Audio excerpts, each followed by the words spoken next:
pieminekļu demontāžu mums arī bija, ja jau to. Kā tu domā, kurš piemineklis visdārgāk izmaksāja? Inna uzdeva jautājumu. Jā, Inna, paldies tev arī par šo jautājumu. Un izrādās, redz, kur ir, paskaties. De Tolly. Wow. Tātad sorry, redz, kur. Bet Tolly nav rakstīts, bet tas ir 2 objekti. Te ir viens. 2 objekti Ķīšezara krastā un objekts pie Maskavas ielas. Tātad tie ir 2. 5324 eiro. Tātad De Tolly, laikam tas ir tāds visredzamākais un saprotams. Jūs esat redzējuši viņu, jūs neesat redzējuši varbūt objektus Ķīšezara krastā un Maskavas ielas Rumbulā, bet De Tolly 5152.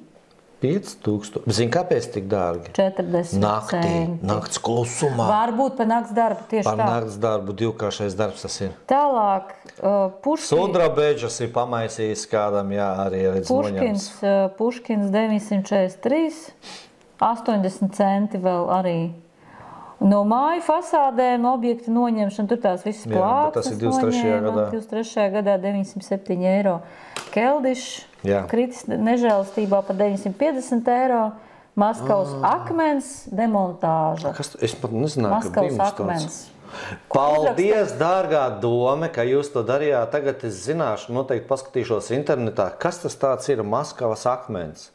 Maskavas akmens 500 eiro. Es nezināju, kad ir tāds arī bijis. Jā, un nabaga sudrabeģis, dūlais dauka 605 eiro.